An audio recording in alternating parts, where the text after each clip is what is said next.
इस वक्त हम जा रहे हैं पेशावर म्यूजियम और वहां से आगे बढ़ेंगे जमालगढ़ी की तरफ।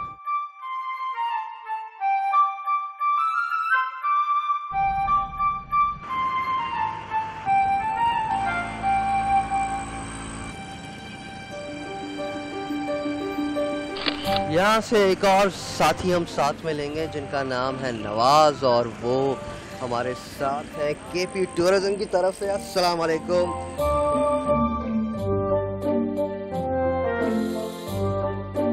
नवाज भाई, अभी हमें कितनी देर लगेगी? जमालगढ़ी कितने किलोमीटर दूर है यहाँ से? यहाँ से तो तकरीबन हमें लगेगा, टाइम लगेगा घंटा सवा घंटा लगेगा मोटरवे से जाएं तो।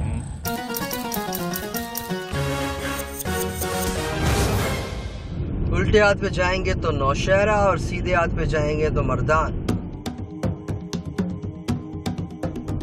और अब हम जमालगढ़ी जाने के लिए मर्दान रोड पर पहुंचे हैं।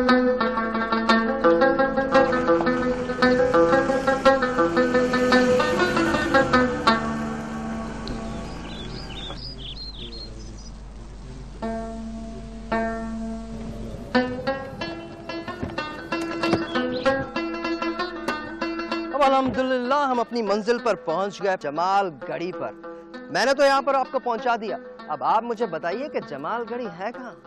जमालगढ़ी तो मैंने सुना ही नहीं पता। खैबर पख्तूनख्वा मालूम नहीं। I don't know. ये आई थॉट के आप कंट्री में ही है, मतलब कराची से बाहर है, मतलब नहीं पता। I don't know. हाँ, मुझे सबसे अच्छा नहीं आ रहा था, मुझे यहाँ का पता है भाई।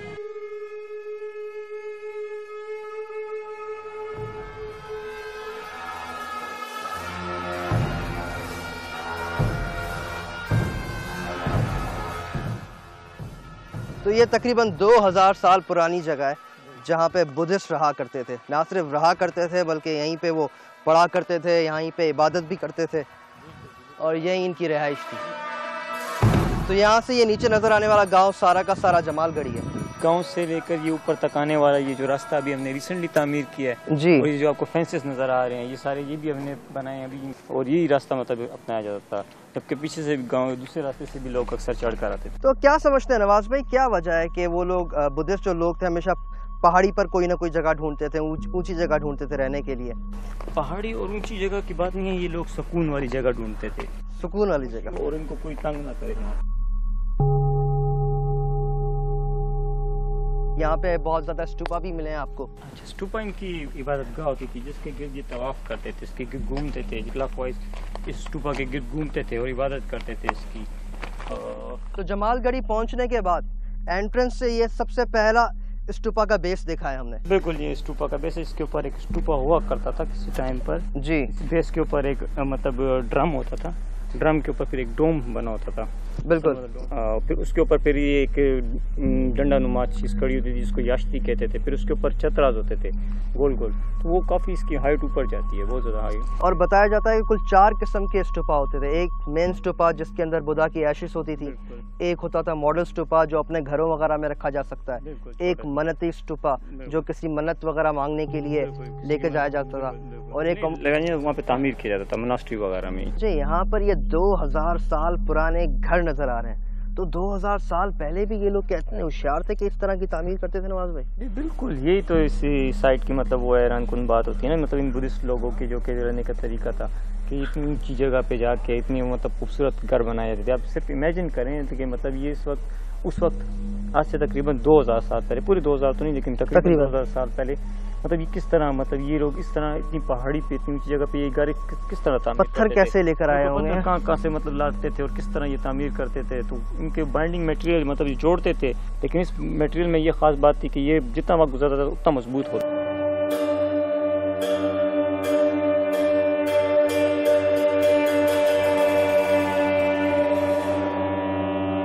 जिस जगह इस वक्त हम बैठे हुए हैं इस जगह को भी जमालगढ़ी की मेन जगह समझा जाता है, और उसकी एक वजह मेरा ख्याल ये है कि बाकी सारे स्टूपास की बेस हमने देखी स्क्वायर में, लेकिन यहाँ पर स्टूपा की बेस है राउंड में और बहुत बड़ी बेस है। क्या सही कह रहा हूँ मैं नवाज भाई? बिल्कुल जी, इसको इसी वजह से इसको बहुत इसको पुराने हिसाब में मतलब रखा जाता है, इसको महाराजा अशोक मतलब किंग अशोक के दौर में इसको रखा जाता है कि शायद मतलब अशोक के दौर में तामीर हुआ।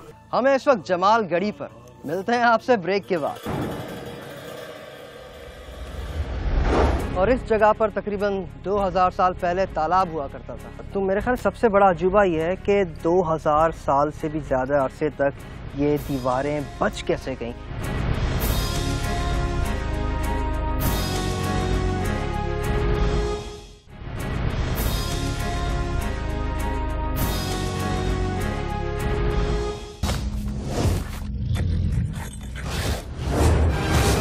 बताया जाता है कि 1835 में रंजीत सिंह के लिए काम करने वाले एक फ्रेंच ऑफिसर ने इस जगह को ढूंढा था और उसके बाद एक जर्मन कर्नल ने इस जगह पर खुदाई शुरू की। लेकिन उस खुदाई के दौरान यहाँ से क्या क्या मिला वो नवाज भाई से पूछते हैं। बिल्कुल, ब्रिटिशर्स जो इनिशियली आए थे मतलब वो एज ए एंटीक्विटी हंटर्स थे, क्योंकि मतलब हर वक्त वो ट्रेजर हंटर आप कह सकते हैं। वो हर वक्त मतलब इन चीज़ों की तलाश में रहते, नवादरात की तलाश में रहते थे।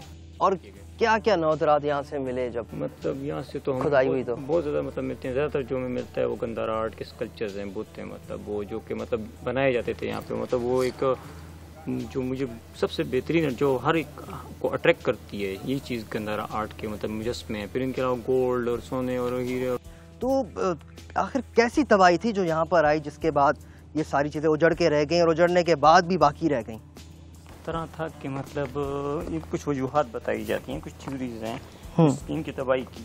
बुद्धिज्म के ऑल ओवर ये कि मतलब एक तो इनको रॉयल सपोर्ट ख़त्म हो गई थी। मतलब कुशांस जो इनकी बेसिक सपोर्ट थे वो रूलिंग डायनेस्टी वो हट गई, तो हटने से इनकी सपोर्ट ख़त्म होगी क्योंकि वो बुद्ध मत के वाले थे। तो मतलब वो इनको फुली सपोर्ट करते थे। जब वो हटे तो इनकी मतलब वो रीढ़ की हड्डी टूट गई समझ में। तो उसके बाद आखिर में जब वो आखिर की जो थी महमूद ऑफ गजना जो कि मुसलमान था, मतलब वो बुत शिकन था, तो बुत शिकन था तो मतलब उसने हर बुत तोड़ा, तो उसने भी मतलब इन तमाम साइट्स को तबाह करते हुए गया आगे बढ़ा।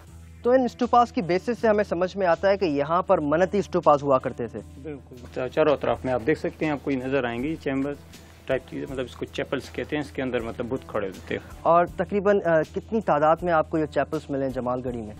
ये तो मतलब हमें ये तो इसी में आपको चैपल्स तो आपको इसी मतलब मेन हॉल में मिलेंगे जिनका मतलब मेन चैम्बर जो होता है। और इससे समझ में आता है कि यही जगह उनकी इबादतगाह हुआ करती थी। नहीं, मेन इबादतगाह जो थी उनकी वो वहाँ पे अंदर मेन स्तूप है, हम उसके अंदर भी जाएंगे। अच्छा, वो मेन इबादतगाह थी, लेकिन उनके बुद्धा को रखने का, बुद्ध को, स्टूपास को रखने का कॉन्सेप्ट हर जगह पे था। बिल्कुल, वो तो मतलब कहीं पे भी मतलब इबादत की चीज़ें कहीं भी रख सकते हैं। मॉडल स्टूपा बना के घर में रख दिया वो उसकी बात। तो जब तक हम बुद्धा की मेन इबादतगाह पे जाएं तब तक आपको दिखाते हैं एक रिपोर्ट।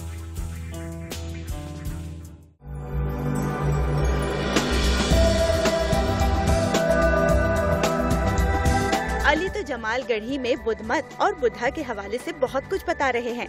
इस रिपोर्ट में हम आपको बताते हैं तवीलुल कामत बुद्धा के मुजस्समे के बारे में, जिसे कांसी से बनाया गया है। इस मुजस्समे को हांगकांग के पोलिन मोनेस्ट्री में नस्ब किया गया है। इसका नाम टीन टैन बुद्धा रखा गया है।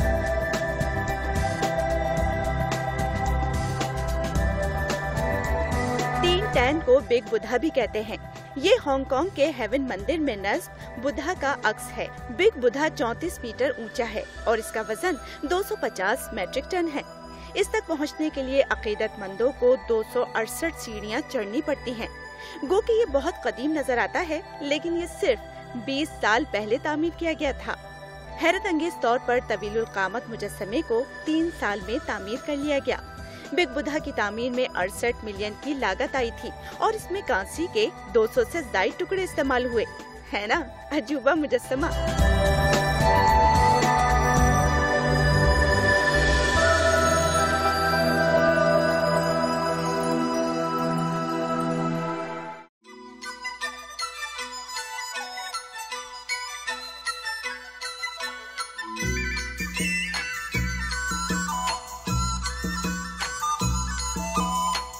और ये जमालगढ़ी में हमें ये छोटे छोटे सेल्स नजर आते हैं। क्या ये उनकी इबादत गाह थी या इबादत के लिए थे? क्या पर्पस था इनका? ये असल में इनको हम मेडिटेशन सेल कहते हैं। इसके अंदर मॉन्क्स बैठते थे, वो मतलब अपनी मेडिटेशन करते थे। आपने मेडिटेशन वो जो इबादत वगैरह उनकी यहाँ इसके अंदर करते थे। बहुत छोटे छोटे सेल हैं, आप इसके अंदर आप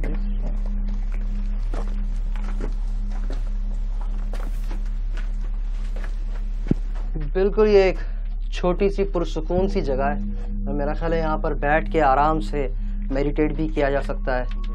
फोकस भी किया जा सकता है और सुकून भी लिया जा सकता है।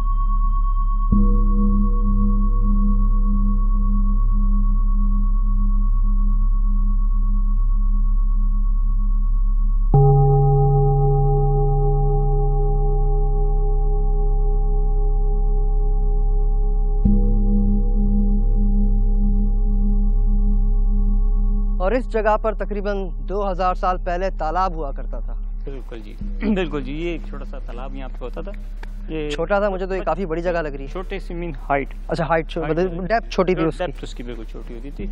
और वो ये मतलब क्योंकि पानी को भी वो सेक्रेट मानते थे, इसकी भी इबादत करते थे। मतलब ये और इनकी जितनी बड़ी मोनास्ट्रीज है, हमें उसमें हर बड़ी मोनास्ट्री में हमें तालाब मिलता है। मतलब जहाँ आप जाएंगे इनकी बुद्धिस्ट की किसी भी साइड पे जाएंगे आपको पानी का तालाब जरूर मिलेगा वहाँ पे। किसी भी तो नहीं, लेकिन बड़ी साइड्स पे, किसी भी बड़ी साइड पे जाएंगे तो बिल्कुल आपको ये तालाब, क्योंकि पानी को भी ये लोग सेक्रेट मानते थे, पाक मानते थे। और सामने मेरा ख्याल है उनका असेंबली हॉल था। बिल्कुल, ये सामने असेंबली हॉल है जहाँ पे उनकी गैदरिंग्स वगैरह होती थी। कंजर्वेशन का मतलब है मेरा ख्याल है किसी चीज़ को बचा लेना। बिल्कुल जी, कंजर्वेशन इस तरह है कि हम लोग मतलब हमें एक स्ट्रक्चर का पता हो गया, मतलब ये देखिए यहाँ से भी टूटा हुआ था ये स्ट्रक्चर, तो उन्होंने हमारे इंजीनियर्स ने इसको वापस जोड़ लिया उसी तरीके से। और आप यहाँ पे देख सकते हैं, और वैसा का वैसे जोड़ना है, कोई कंजर्वेशन कहते हैं इसी को। वैसे का वैसे इस तरह ओरिजिनली पहले ये था, लेकिन फिर भी हम डिफरेंस रखने के लिए कि जो अभी चूंकि ये दोबारा जोड़ा गया है, तो इसमें हम डिफरेंस रखने के लिए इसमें एक लिड की तार डाल लें, ये लिड की प्लेट ऐड कर दी जाती है। ये जो प्लेट है बिल्कुल जी, हमारे इंजीनियर इसमें ऐड करते हैं सिर्फ डिफरेंशिएट करने के लिए कि ये नया दोबारा बनाया गया है और ये पुराना ओरिजिनल स्ट्रक्चर है।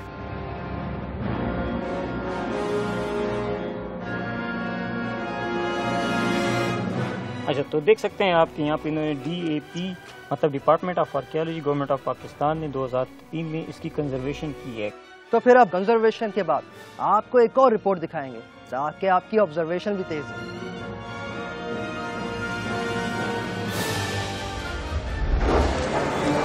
Welcome in Syria.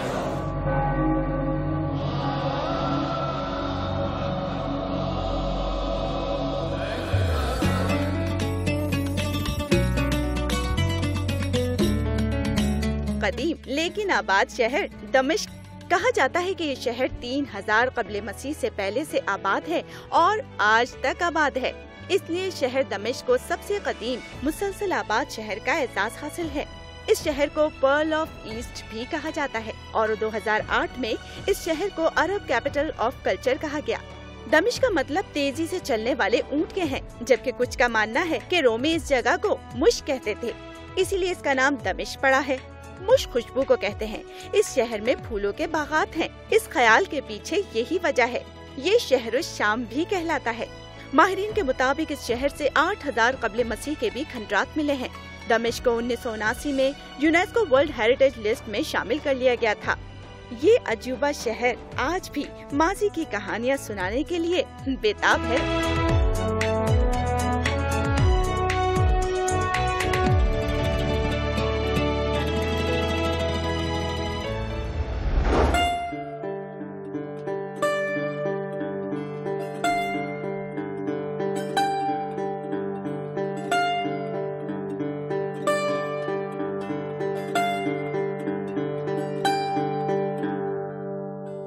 तो ये भी बताया जाता है कि जमालगढ़ी की ये जगह पूरी दुनिया में तालीम के लिए मशहूर थी और दुनिया भर से भिक्षु यानी तालिबे इल्म यहाँ पर इल्म हासिल करने के लिए आते थे। तो किस तरह से तालीम का इतना ऊंचा मयार था यहाँ पे?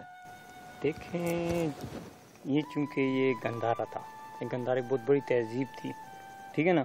यहाँ पे बहुत ज़्यादा यूनिवर्सिटीज़ थी, बहुत ज़्यादा इमारतें थी। मतलब यूनिवर्सिटीज़ यहीं इसी जगह पर थी, अलग अलग, मतलब हमें अंदाज़ा नहीं है, लेकिन अलग अलग जगहों पे यहाँ पे इल्म दिया जाता था। बिल्कुल इल्म दिया जाता था, बिल्कुल। और ये जो थे मतलब पेशावर और चरसदा, ये जो थे तो एक बहुत बड़ी किंगडम के, बहुत बड़ी मतलब सुपर पावर के दो दारुल-खुलाफे थे, दो दारुल-हुकूमत थे। उस वक्त में ये दुनिया का कैपिटल था, बिल्कुल। तो अब कहा जा सकता है कैपिटल, बिल्कुल कैपिटल था दुनिया के, मतलब बहुत बड़ी किंगडम का कैपिटल था। तो उस वक्त इस जगह की अहमियत एक जगह पे बहुत, मतलब अहमियत तो एक जगह पे थी। दूसरी ये था कि वर्ल्ड पावर हो, तो हम जिस तरह अभी भी हम सोचते हैं कि अमेरिका में जाके तालीम हासिल करें, इस तरह लोग उस वक्त सोचते थे कि हम जाके इस बड़ी किंगडम में जाके हम तालीम हासिल करें। तो इसी तरह होता था कि मतलब दुनिया से पूरे भिक्षुज वगैरह जो मतलब तालिब इल्म जो थे वो आते थे यहाँ पे इन मोनास्ट्रीज़ में, इन इबादत गाहों में दीनी तालीम हासिल करते थे। इसके अलावा दुनियावी तालीमों की भी, मतलब इस तरह टेक्स्ट लॉ हो गया, इस तरह वो हो गया, मतलब और जगह और होगी यहाँ पे तालीम हासिल करने के लिए यहाँ पे जाते थे, मतलब भिक्षु वगैरह। तो अगर उस दौर के लोगों को पता चलता कि 2000 साल के बाद यहाँ पर ये खंडरात होंगे, तो मेरे ख्याल से ये उनके लिए अजूबा होता उस वक्त में, और हमारे लिए ये अजूबा है कि तकरीबन 2000 साल पहले दुनिया से लोग तालीम हासिल करने के लिए यहाँ आते थे, और ये एक तरीके से दुनिया का कैपिटल था। इसी बात पे एक ब्रेक ली जाए, मेरा ख्याल है। मिलते हैं आपसे ब्रेक के बाद।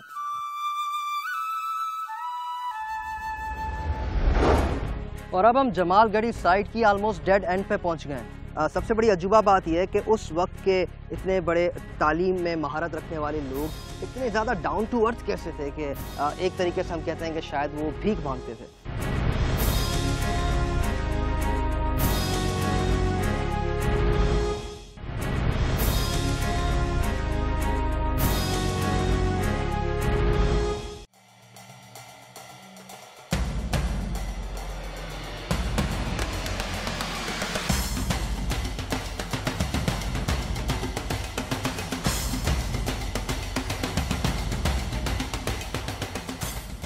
और अब हम जमालगढ़ी साइट की ऑलमोस्ट डेड एंड पे पहुंच गए हैं। आपने यहाँ पर लगे हुए ये फेंसेस भी देखे होंगे, लेकिन इसके अलावा हमें यहाँ पर एक और बड़ी इंटरेस्टिंग चीज़ नज़र आई है, और वो है आबशार।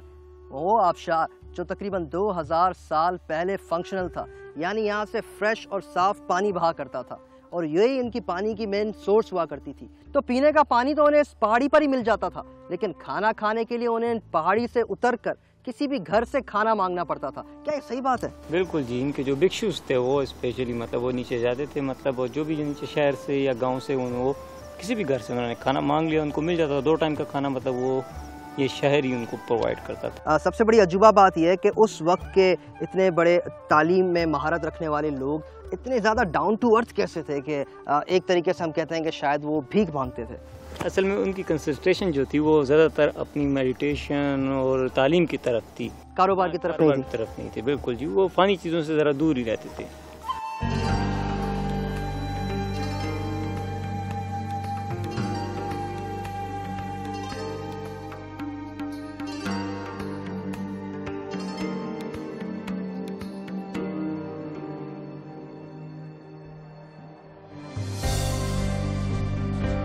तो आज हमने देखा खैबर पख्तूनख्वा का इलाका जमालगढ़ी, जहां तकरीबन 2000 साल पहले रहने वाले लोग सबसे ज्यादा तरजीह देते थे तालीम को और इबादत को, जहां तकरीबन 2000 साल पहले दुनिया भर से लोग तालीम हासिल करने के लिए आते थे। आप हमें अपना फीडबैक दीजिएगा geo@geo.tv पे। आपके ईमेल्स हमें पूरे पाकिस्तान के कोने कोने से और बल्कि पूरी दुनिया से मिलते हैं, और सबकी एक ही ख्वाहिश होती है कि हमारे पाकिस्तान को और खूबसूरत दिखाएं। लेकिन हमारी ये ख्वाहिश है कि आपके पाकिस्तान के सारे अजूबों को आपकी रोज़मर्रा की ज़िंदगी में हम शामिल कर दें। अल्लाह हाफ़िज़।